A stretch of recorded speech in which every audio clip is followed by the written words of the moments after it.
Bienvenue à tous dans la deuxième partie de votre émission. Nous sommes en studio ce matin avec deux confrères. Samuel Rundio, bonjour. Edouard, bonjour. Bonjour à tous. Bonjour à vous, Cosmo Keke. Bonjour mon frère Yansono et bonjour à tous les auditeurs de Christiane. On va préciser, Cosmo Keke, le directeur de publication du journal Le Patrimoine. Il faut encore préciser le premier quotidien paraissant à Avrancourt et Samuel Rundio, journaliste à Crystal News. Crystal News, nous allons rester avec vous, Samuel Rundio, pour aborder cette question. C'est pour, on va dire, les réseaux sociaux depuis hier. Fleuronville entre arrestation et kidnapping. C'est le titre que Matin Libre propose de tout ce qui circulait sur la toile depuis hier. Oui, Edouard Yansono, Martin Libre est resté juste et a donné l'information sans parti pris. Parce que là, on saurait quand même avec les éléments qu'on a à notre possession, dit s'il s'agit d'une arrestation ou d'un kidnapping. Et quand on a annoncé la nouvelle, il faut voir qui a annoncé la nouvelle. C'est un acteur politique qui, selon ses dits, est un exilé politique. Et quand un exilé politique vous présente une situation pareille, eh bien, vous devez prendre du recul et voir les réelles motivations, si vous voulez, de cet acteur politique à distiller une telle information dans l'opinion publique. Et donc, qu'est-ce qu'il faut retenir? Est-ce qu'il a été kidnappé ou arrêté? Là n'est pas le problème. Le problème qu'il faut situer et il faut en débattre, c'est qu'il faut condamner. Qu'il soit kidnappé, eh bien, en démocratie, il ne faut pas fermer des vannes d'expression. Il ne faut pas fermer la bouche aux gens. Il ne faut pas arrêter ou kidnapper ou même tenter de kidnapper quelqu'un. Ce n'est pas la règle en démocratie. Et vous n'êtes pas sans savoir que depuis 2016 ou à partir de 2018, le régime de Patrice Talon se fait maladroitement, si je vais dire maladroitement, remarquer par ces gens de kidnapping, d'arrestation, d'intimidation des leaders d'opinion, des journalistes. Et c'est regrettable pour un régime qui quand même nous a promis la démocratie. Vous l'avez dit dans votre prise de parole que vous prenez d'abord du recul. Alors, Cosmo Keke, dites-nous face à cette actualité, est-ce que vous aussi vous prenez du recul? Moi, j'ai eu l'information comme tout Béninois dans la journée d'hier, je vais dire. J'ai pensé, quand on a parlé d'arrestation, on a parlé de kidnapping. Moi, je n'ai pas du tout pensé à une arrestation. J'ai pensé au kidnapping. Kidnapping parce que l'arrestation, quand on dit c'est au niveau de à Lomé qu'il a été arrêté ou kidnappé, j'ai dit qu'est-ce que Mouvia contre le régime de Fort pour qu'il soit arrêté. Alors, est-ce que c'est le Bénin? Puisque on vit, quand on voit ces chroniques, il indexe beaucoup plus le régime est en place au Bénin. Est-ce que c'est ce régime-là qui a commandité son arrestation alors qu'il n'y a pas un procès contre Mouvi pour qu'on puisse dire qu'il y a un mandat d'arrêt international contre lui? Donc, moi, je n'ai pas pensé à une arrestation, mais j'ai pensé à un kidnapping. Et kidnapping parce que quand on observe la façon dont ce dernier fait sa chronique, il y a de quoi qu'on monte peut-être des coups contre lui. Et je peux me dire, mais le coup est venu d'où? Pour l'instant, contrairement à ce que Samuel vient de dire, je ne crois pas que ce soit le gouvernement béninois qui peut comploter c'est-à-dire cet acte contre un citoyen béninois, parce qu'on vit c'est un béninois. Et ça peut venir d'où alors? Donc non, on attend de voir, parce que vous savez, journalistes que nous sommes, on a assez d'ennemis. Ceux que nous considérons bien que nous visons comme nos premiers ennemis ne sont pas nos vrais ennemis. Parce qu'aujourd'hui, quel que soit ce qui va arriver à Mouvi, le régime de Patrice Talon serait accusé. À sa place, je ne vais pas commanditer un tel coup. C'est pourquoi jusque-là, je ne peux pas croire que l'arrestation, non pas l'arrestation de kidnapping de Mouvi vient du Bénin. Je peux dire que ça vient d'ailleurs, ou je ne peux pas dire ça vient de telle personne, mais je peux dire que ça vient d'ailleurs. Le Bénin même, c'est-à-dire le régime Patrice Talon ne peut pas lui-même, au regard de ce qu'on sait de ce journaliste et ce qu'il fait au plan international, on ne peut pas croire que le Bénin peut commanditer un tel coup contre lui. Samuel Rundior, parlerez-vous de kidnapping aussi? Non, je parle pas de kidnapping, mais je me situe un peu sur le fait qu'il a été, pour le moment, privé de parler. De liberté tout court. De liberté. Oui. Qu'il soit kidnappé, qu'il soit arrêté, l'essentiel, c'est qu'aujourd'hui, on vit ne peut plus pondre, à l'heure où nous parlons, une chronique. Et c'est ça le danger pour un régime. Un régime, que ça soit un régime de fort, dont vous connaissez la nature, fort et fort à Lomé, que ça soit le régime de Patrice Talon, indexé par les exilés politiques, vous les avez vus déjà hier nu, pour parler de Djenotin Agossou, de Omar Ouna et la bande qui serait la bande politique exilée qui serait en train de défendre à leur dire que la démocratie soit au Bénin. On a aussi eu les démocrates au pays. Oui, au pays, vous avez eu les démocrates qui sont restés un peu imprudents quand vous lisez le communiqué. Ils dénoncent ce à quoi on doit appeler les acteurs politiques quand il a une situation, même si ordinairement le régime de Patrice Talon est champion en arrestation, est champion en musellement de la presse, est champion dans ce que vous pouvez appeler l'arbitraire, il faut rester calme et se poser même la question, qui était Rouvi? Vous le connaissez, vous? Il faut rester calme ou neutre? Calme, pas neutre. Il faut être calme et analyser d'abord la situation. Pour vous, Edouard, Rouvi était un danger pour moi. Ah bon? Écoutez, dans un pays sérieux, dans une république sérieuse, où nous payons par nos impôts, on paie la police républicaine. Donc sa privation de liberté doit être applaudie alors? Du tout pas. Quand on arrive à nous décliner l'identité de celui qui est caché derrière ces chroniques, surnommé Frère Rouvi, c'est heureux pour moi, Edouard Yanson. On va revenir sur ces précisions-là, mais dites-nous, est-ce que Cosmo Keke, pouvez-vous dire aussi que ce kidnapping ne serait pas forcément du pouvoir auquel Frère Rouvi est opposé? Oui, Frère Rouvi aujourd'hui, quoi qu'on dise, quand vous écoutez ça ou ces chroniques, c'est plus tiré vers Patrice Talon. Il dénonce, il fait des révélations, critique vainement la gouvernance de Patrice Talon. Mais est-ce que cela suffit pour attribuer ce qui serait arrivé comme kidnapping, pour utiliser votre expression? Sinon, je aurais bien voulu que vous parliez d'enlèvement. C'est plus mais c'est enlèvement qui est kidnapping, non? Quand on fait du kidnapping, on demande de rançon, souvent. Mais aujourd'hui, personne n'a encore demandé de rançon. Et donc, on peut mettre du bémol pour l'emploi des concepts et des terminologies pour ne pas embrouiller. C'est vrai qu'aujourd'hui, que vous soyez Edouard, que vous soyez ma tante au village qui ne maîtrise rien dans ces thèmes arrestation, kidnapping, les procédures judiciaires, etc. Il faut dire que le régime de Patrice Talon est habitué à priver les gens de liberté et de parole. Et facilement, on peut le lui coller. Mais c'est ce qui arrive aujourd'hui. Et pour le moment, le gouvernement ne s'est pas encore prononcé. Mais on peut penser que le gouvernement jouit de ses droits de vacances, parce que les vacances sont annoncées au niveau du gouvernement. On peut dire qu'ils sont en vacances, ils vont réfléchir et nous revenir pour ce qui est de cette situation.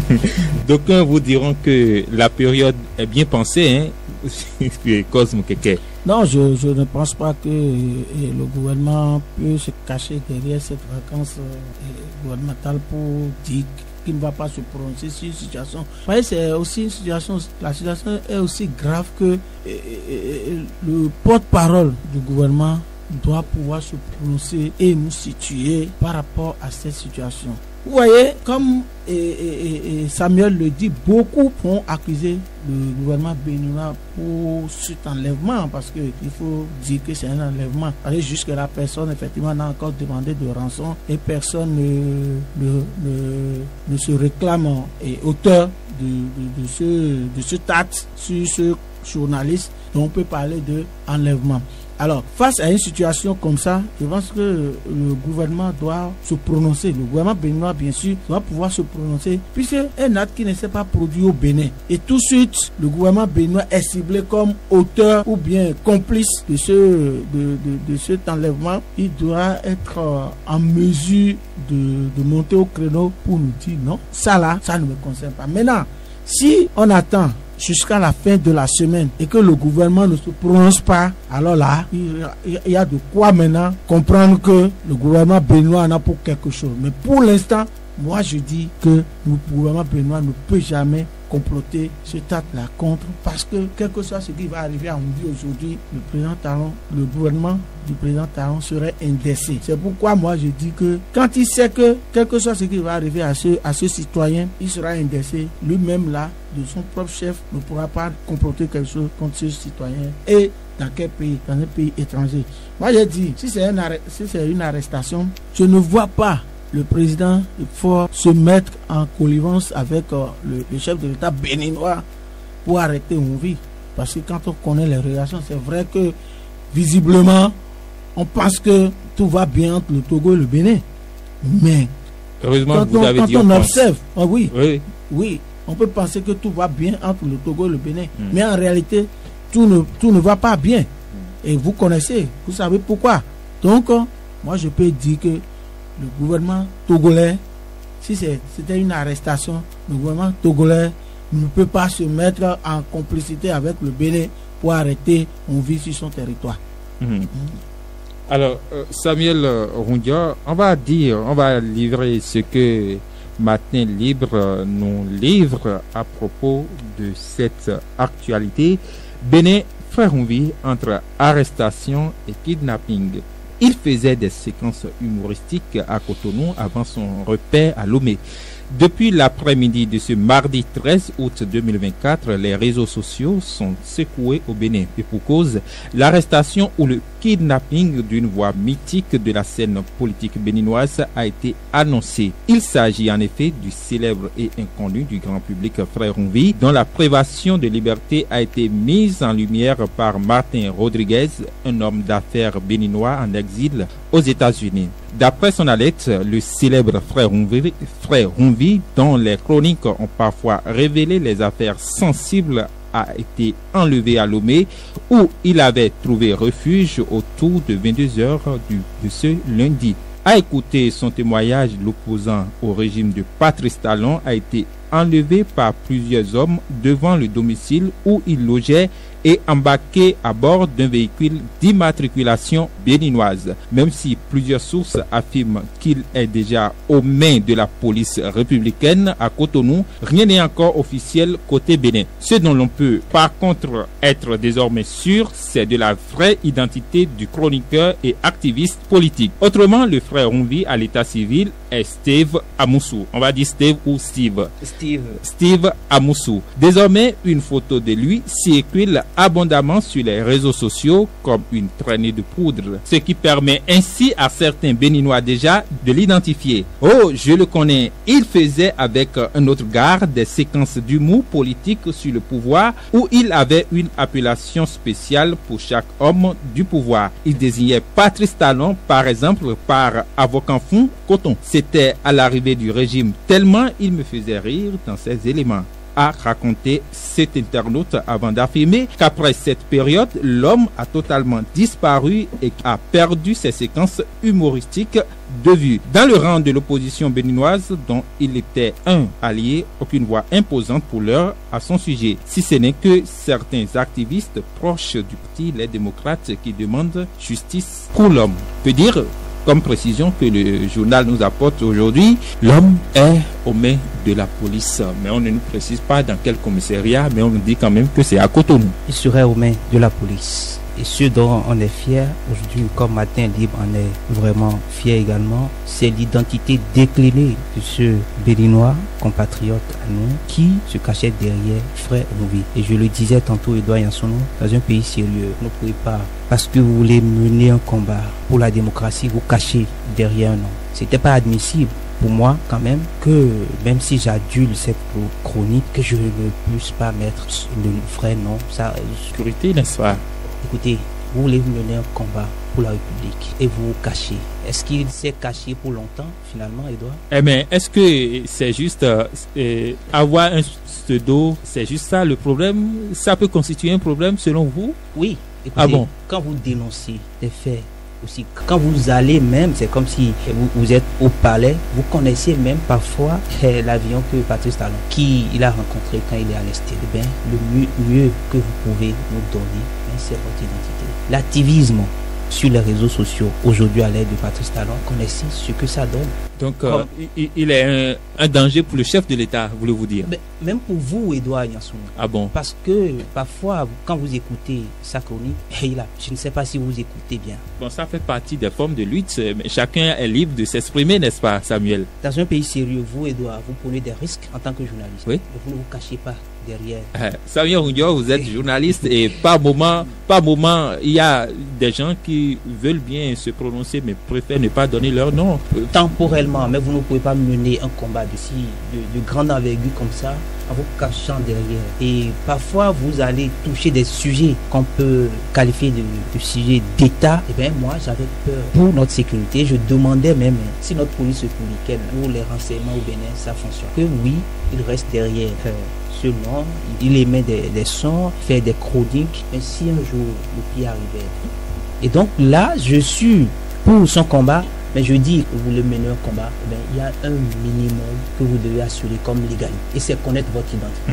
Aujourd'hui, qui nous annonce, ou ceux qui nous annoncent aujourd'hui qu'il a été arrêté, ce sont des personnes qui ont maillé à partir avec Patrice Talon, qui ont des problèmes personnels, si on peut le dire, avec Patrice Talon. Est-ce que ceux-là, ne l'ont pas nourri pour qu'ils font tout au moins ces chroniques? Est-ce que le combat était vraiment un combat du club ou un combat d'un clan contre un autre? Mais c'est tout là le problème. L'exilé politique, Martin Rodriguez, qui, vous savez, ses relations avec Patrice Talon depuis leur histoire de toujours, disons de toujours. De toujours, oui. Vous sentez qu'en griffe, c'était un homme entretenu par ces opérateurs économiques en exil. Mais chacun a ses sources de financement. Quand vous avez ces genres de sources de financement, votre combat n'est plus un combat neutre, n'est plus un combat du peuple. Vous qui vous financez ici, pour que vous fassiez des deux. C'est pour ça que vous êtes en paix par ici. Si on a su que Edouard, avant de parler ici, passe par une cabine des démocrates, depuis on vous aurait embarqué.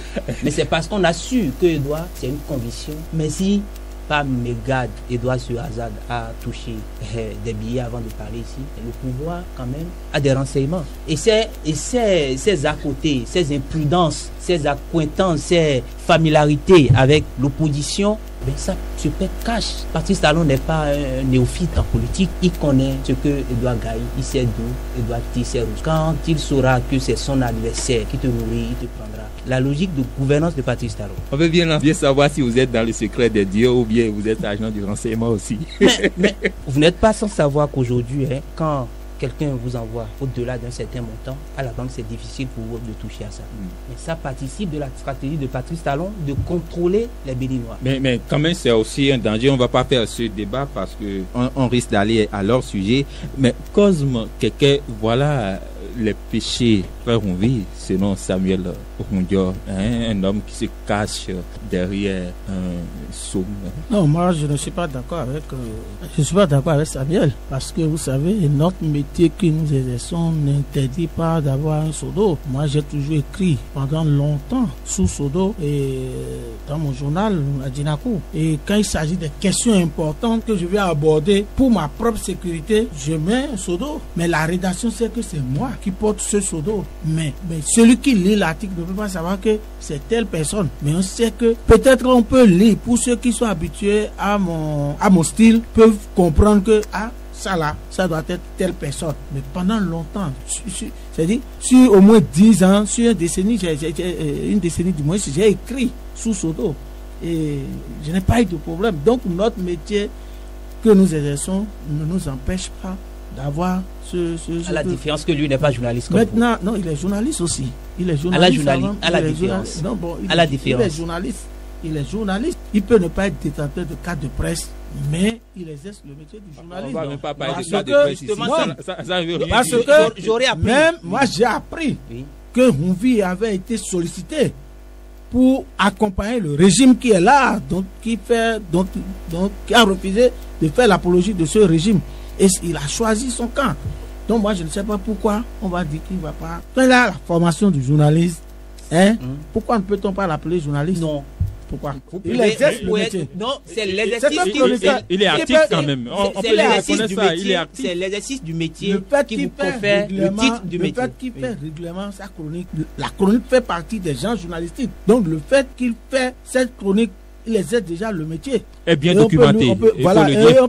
on peut lui concéder le titre de journaliste. Donc porter et exercer sous un pseudo, moi je ne l'accuse pas.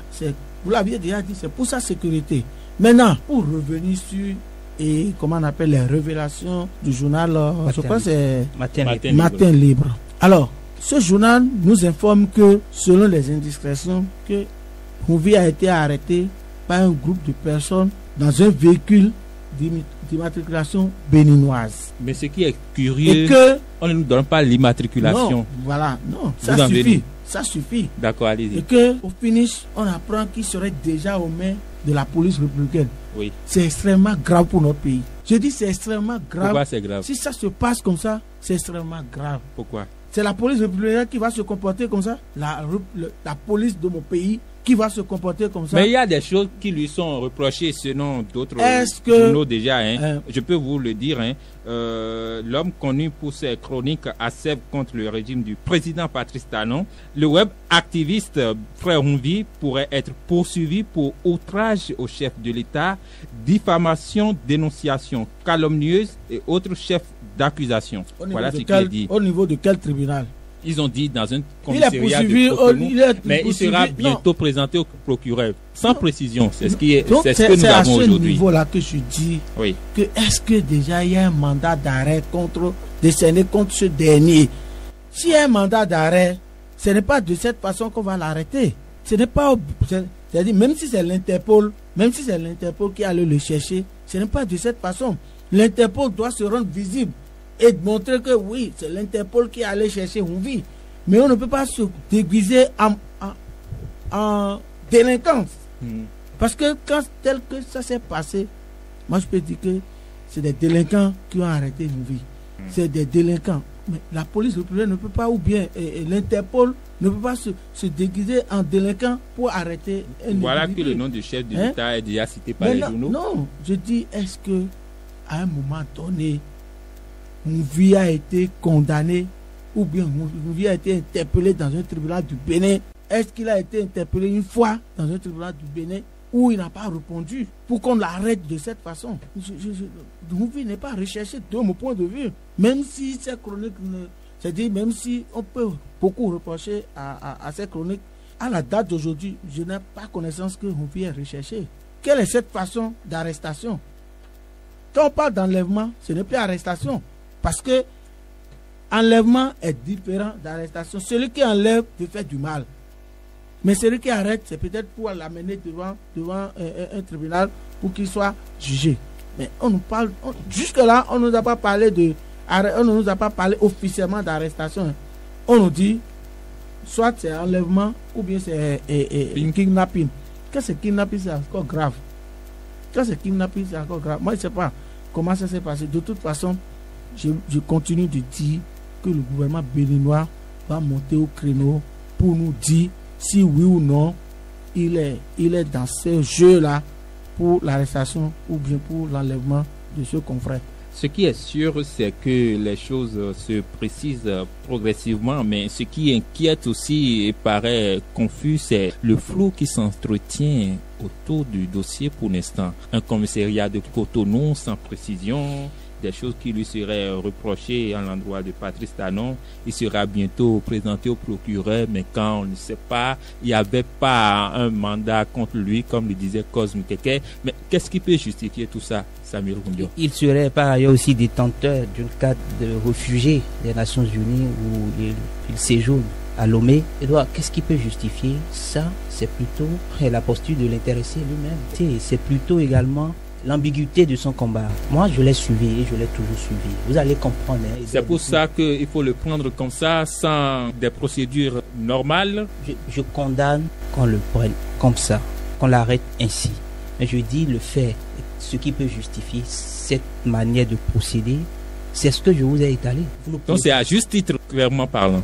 Non, je ne vais pas donner raison, puisque je condamne cette arrestation, je ne vais pas donner raison que oui, c'est à cause de ça, mais je vous étale les hypothèses. Okay, je vous dis que ce n'est que pour ça. Et quand vous suivez Frère Mouvi, moi je pense qu'il est en panne de vitesse depuis le début de l'année. Vous écoutez ces chroniques encore, il ne fait plus autant de dénonciations comme auparavant. Je ne sais pas si vous le suivez. Moi, je prends la peine de le suivre. Il vient demain, il dit il était souffrant, après-demain, il reprend. Vous croyez à cette souffrance, vous? Celui qui, pendant tout le temps, chaque fois, nous donnait des détails croustillants, des dossiers où vous n'avez même pas, vous vous demandez, mais est-ce qu'il est au palais? Je voyais déjà quelqu'un à qui on a fermé les portes de renseignement. Et quand je vois un peu comment des agents de renseignement du palais ont été arrêtés, jugés par la criette, je me suis dit, waouh, où ce sont ces gars-là qui lui filaient des mèches? Parce que depuis l'arrestation de ces agents de renseignement du palais, condamnés par la criette, eh bien, vous sentez que visiblement, Mouvi n'a plus d'éléments pour opiner. Et il s'attaque donc sur des faits de société. Des faits de société comme quoi Thibaut Ougou est sorti de prison. Je salue Thibaut Ougou. Ricky Amadougou fête son anniversaire. Je lui souhaite joyeux anniversaire. Et donc c'est quelqu'un en panne de vitesse. Heureusement qu'il ne connaît pas votre date de naissance. Je n'ai rien contre lui. Je dis toujours que son combat est appréciable. Mais quand vous voulez faire un combat pareil, vous prenez les mesures, suffisamment de mesures. Est-ce qu'il s'est laissé, j'ai lu quelqu'un qui dit, il s'est laissé emporté par un membre de sa famille, puisque comme le journal Matin Libre nous révèle qu'il est Amoussou Steve, qui s'est fait enrôler par un membre de sa famille, et la famille Amoussou. Donc, l'un dans l'autre, Edouard Yansounou, quand vous êtes activiste, eh bien, comportez-vous dignement, avec le minimum de précaution, parce qu'au fond, vous vous rappelez de l'histoire de ce monsieur, ce douanier Nyambako Rémi, il est toujours devant la justice actuelle parce qu'il s'est mal comporté. Et donc l'éducation de nos activistes aujourd'hui, eh bien, il faut que les partis politiques qui emploient ces messieurs-là puissent éduquer. Sous Patrice Talon, c'est un espace dangereux, c'est une prison à ciel ouvert, le numérique sous Patrice Talon. Quand vous vous référez au code sur le numérique, un activiste avant d'écrire, eh bien, il doit savoir que le combat n'est pas. Depuis hier, quand on l'a arrêté, les gens sont mécontents sur les réseaux. Mais vous avez vu un groupuscule de personnes crier « Libérer Mouvi » ou demander au gouvernement depuis là une petite marche ou un petit meeting au ministère de l'Intérieur pour dire « Nous voulons la vérité sur Mouvi ». Quand vous avez un peu comme ça, un peu de réseaux sociaux et que vous voulez être champion des réseaux sociaux, eh bien, vous avez les conséquences. Si vous restez sur les réseaux sociaux, Patrice Talon, comme vous, si vous étiez président, vous irez les chercher. Parce que vous avez déjà mis les balises. Les balises, c'est le code sur le numérique. C'est des lois bizarres de répression à tout vent de ceux qui chantent sur les réseaux sociaux ou qui cherchent à dénoncer. C'est leur répression systématique. Quand on a ce danger devant nous, on ne se laisse pas avoir facilement par Patrice Talon. Non, on se méfie et on sait comment se comporter sur l'espace numérique. Si on ne le fait pas, on serait là tout le temps à déplorer ces arrestations ou ces privations de liberté qui sont totalement arbitraires. Plein de cas. Et c'est facile qu'on meurt par la suite. Écoutez, la prison, vous savez que la prison, c'est une cuisine. Quand vous passez par là, vous sortez avec des séquelles. Vous sentez l'odeur de la prison et pour peu de temps, vous mourrez. Donc c'est aussi ça la prison béninoise. Et quand on a ces éléments et on a un régime pareil en face, on ne se donne pas en holocauste. On se préserve davantage. Des acteurs politiques aujourd'hui exilés qui, en griffe, je vous l'ai dit, manipulent l'opinion publique parce qu'ils veulent se venger de Patrice Talon. Ne savent pas la réalité du numérique au Bénin. Tchernotin dont vous parlez là, son enfant vient au Bénin, il va vaquer à ses occupations, il rentre, mais il a appris à son enfant qu'on se comporte bien sur les réseaux sociaux. Vous n'allez pas voir son enfant jacasser, invertiver sur les réseaux sociaux. Et pourquoi ne pas apprendre aux autres activistes qui, en griffe, on soupçonne, moi-même je soupçonne qu'ils sont encouragés par ces acteurs politiques exilés. Et c'est bien normal. Non, ce n'est pas normal, Edouard. Ok, la lutte doit être individuelle. La lutte doit être une lutte pour le peuple et soutenue par une conviction et non pas un acteur politique. Quand votre lutte est une conviction, Edouard, vous marchez, vous cherchez vos crédits à vos frais et vous opinez sur la question liée à la vie politique de votre pays. Mais si la lutte, elle est encouragée, entretenue par un acteur politique, il n'y a plus d'objectivité. Même si vous étalez les faits, vous manquez d'objectivité. Vous manquez d'objectivité. J'ai trouvé cause quelqu'un qui n'est pas d'accord avec vous. Non, effectivement, je ne suis pas d'accord avec les affirmations gratuites de mon confrère Samuel qui pense que Mouvi est proche des opposants. Non, ce n'est pas parce que Mouvi prend position contre le pouvoir en place qu'il est proche des opposants. C'est un opposant, non, malheureusement, au qui fait, a annoncé, il a oui, c'est normal, mais c'est normal que ça se passe ainsi. C'est normal parce que un opposant a annoncé son arrestation ou son enlèvement, qu'il faut dire d'emblée que ce dernier est en connivence avec cet opposant.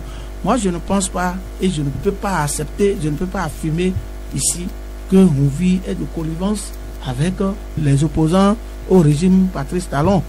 La preuve, tout à l'heure, vous aviez dit que à partir du moment où certains agents de renseignement ont été arrêtés, que Mouvi est ces derniers temps en panne d'inspiration. Ça veut dire quoi? Ça veut dire que Mouvi exploitait les gens qui étaient proches du pouvoir pour faire sa chronique. Et la preuve, vous ne pouvez pas me dire, et là, ce n'est pas que je porte la responsabilité de ce que Mouvi dit, mais si Mouvi est en panne d'inspiration, ça veut dire que nous devons comprendre que Mouvi tirait ces informations de quelque part. Ça veut dire que Mouvi ne racontait pas des ragots. Ça veut dire que Mouvi n'était pas forcément contre Patrice Talon, mais Mouvi peut-être faisait des chroniques sur ce qui est vrai et juste et qui peut être vérifiable. Moi, je peux vous dire, et sans avoir que la dernière chronique où Mouvi parlait des arrestations de certains parents de quelqu'un quelque part, moi j'ai eu des audios. On m'a envoyé de l'étranger, je vous dis. Mais je me suis abstenu de publier parce que je n'ai pas la preuve que ce que la personne m'a envoyé, je n'ai pas les preuves. Si j'avais les preuves, vous aurez déjà vu et le patrimoine peut-être écrit des choses. Cela ne veut pas dire que le patrimoine est contre le régime de Patrice Talon, mais peut-être qu'il y a une information et nous avions passé ça comme ça. Donc c'est de la même façon que moi je traite les informations de Mouvi. Tout ce que Mouvi dit de mon point de vue n'est pas forcément contre Patrice Talon, mais c'est peut-être ce qui se passe. Sinon, comment vous pouvez imaginer que la personne donne des précisions avec le vol, les numéros, tout. C'est-à-dire avec des précisions sur ce qui se passe autour du président Patrice Talon. Ça veut dire que, en réalité, contrairement à ce que Samuel dit, que et il tirait sa source d'information des opposants, Mouvi peut-être était dans la culotte de Patrice Talon, et tout ce que Patrice Talon faisait, Mouvi avait ça. Et c'est ça peut-être qui lui a permis. Et si aujourd'hui, on a arrêté Mouvi, je peux comprendre que ce sont ces informateurs d'hier, peut-être qu'ils l'ont vendu. Parce que s'il est de connivence avec des gens qui sont aujourd'hui arrêtés et condamnés, on peut promettre peut-être à ces gens-là que si vous nous aidez à arrêter Mouvi, on peut vous gracier ou bien on peut vous relâcher. Et les gens peuvent monter ce coup. Et c'est là peut-être si on a la vraie information aujourd'hui que Mouvi se trouve dans les mains de l'État béninois, je peux comprendre que Mouvi s'est pris à ses propres pièges. C'est-à-dire qu'il a eu à composer avec des gens qui sont arrêtés et qui l'ont vendu. Et qui ont fait qu'aujourd'hui, lui-même, parce que tout ce qu'on te donnait, ils avaient un moyen de communication. Ils savaient là où ils se retrouvaient. Ces gens-là peuvent continuer à lui poser des pots de banane jusqu'à ce qu'il va tomber dans le piège. Mais tel que Mouvi a été arrêté, de mon point de vue, si c'est la police républicaine, si c'est l'État béninois qui a commandité ça, je dirais que cette façon est la mauvaise manière pour un État d'arrêter un citoyen. Comme on sait que c'est un homme très futé, il peut quitter les lieux ici. Il peut quitter les lieux, trouver les moyens, c'est-à-dire les moyens justes. Ou bien même, si par exemple, il y avait un procès contre Mouvi et qu'on nous avait annoncé qu'il y a un mandat d'arrêt international contre Mouvi, si on apprend qu'on l'a arrêté dans un pays, ça ne va pas nous étonner. On saurait déjà qu'il y avait déjà un mandat d'arrêt qui était déjà derrière lui et qu'à tout moment, on peut le prendre. Mais nulle part, on nous a parlé de mandat d'arrêt. Et aujourd'hui, on apprend qu'on a arrêté Mouvi de cette façon. Moi, je ne défends pas Mouvi, mais c'est la manière que je condamne. On va changer de sujet dans ce débat. Nous sommes à la une du journal Dynamisme Info, prétendu classement au plan mondial du Bénin sur la démographie, quand tout semble concourir au souhait de limitation des naissances. Je ne sais pas si tous ici vous avez eu vent de ce classement, beaucoup relayé par la presse hier. Le Bénin est 4e, nous a-t-on dit, le Bénin qui fait beaucoup d'enfants champions désormais. Cosme Keke, on peut commencer par vous. Oui, que le Bénin est 4e en matière de naissance. Oui, oui. Mais c'est normal. Mais c'est normal. Vous savez que c'est cette population que nous avons, c'est juste cette densité de notre population qui a permis aujourd'hui à ce que nous levons un peu la tête contre ceux qui nous ont colonisés. Parce que hier, eux nous dépassaient en population. Et c'est parce qu'ils nous dépassaient qu'ils ont eu, c'est-à-dire ils ont utilisé supplément, j'espère, pour nous coloniser. Aujourd'hui, nous-mêmes là, nous sommes en train de nous battre aujourd'hui pour les dépasser. D'ailleurs, on les a déjà dépassés. Et aujourd'hui, ils sont dans une politique de limitation de naissance.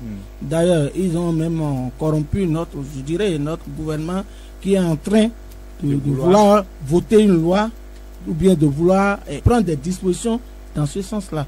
Moi, je pense que même dans 4 ans, même la prochaine enquête va révéler que le Bénin serait peut-être 2e ou 3e, 2e ou 1er.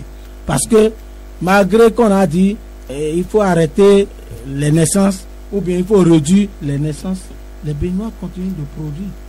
Les Béninois continuent de produire. Et vous ne pouvez pas, je ne sais même pas par quel mécanisme on va arrêter les naissances ou bien on va réduire les naissances au Bénin. Parce que du temps de nos parents, les enfants constituent la richesse de la famille. Ça peut ne pas être vérifié en notre temps, mais du temps de nos parents, parce que quand vous avez beaucoup d'enfants, et vous avez la main d'œuvre qui est là, et cette main d'œuvre vous aide à produire la richesse. Même si cette réalité n'est pas vérifiée aujourd'hui, le Bénin sait que la richesse des Africains, c'est les enfants. D'ailleurs, un homme, un acteur politique a écrit un livre.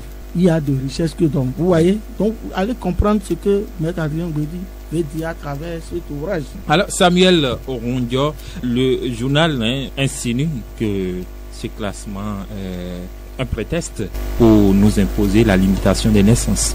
Oui, c'est possible, parce que quand vous lisez l'article, c'est une croissance démographique rapide, où le Bénin est classé 4e mondial avec un taux de 3,29%. Et en tête, il n'y a que les pays africains, curieusement. Exactement. Donc, vous sentez qu'on veut nous miroiter cet indicateur sur le plan national pour dire, eh bien, vous voyez, les gens nous regardent comme un pays surpeuplé, donc limitons les naissances. Qu'est-ce qu'on peut contre ça? Malheureusement, on ne peut rien, parce que vous savez, le nombre de députés à l'Assemblée pour l'opposition pour bloquer les lois, ce n'est que 28 députés. Et donc, on a pris à la responsabilité des dirigeants. Et je crois que l'Église catholique, dans la veine, entend quand pouvoir annoncer la limitation de naissance. Je crois que c'était l'année passée où on a même annoncé un séminaire ou un atelier, quelque chose du genre, pour parler, pour aborder la question avec les acteurs de la société civile. C'était quand même difficile pour un Béninois de comprendre ou de croire qu'après qu'on ait légalisé en griffe l'avortement, parce que la légalisation en griffe de l'avortement, c'est aussi une manière de limiter les naissances. Et on a pris cette pilule amère, c'est voté la loi. Le Béninois aujourd'hui est face à cette réalité. Mais l'État veut encore mieux limiter les naissances par une loi. Est-ce que l'État béninois peut arriver à mettre ça dans une loi et à formater ça comme une pratique désormais obligatoire au Bénin? La question reste à savoir si nos élus du parti BR et UP à l'Assemblée, est-ce qu'ils pourront quelque chose contre une loi pareille qui peut-être tombera sur leur table bientôt?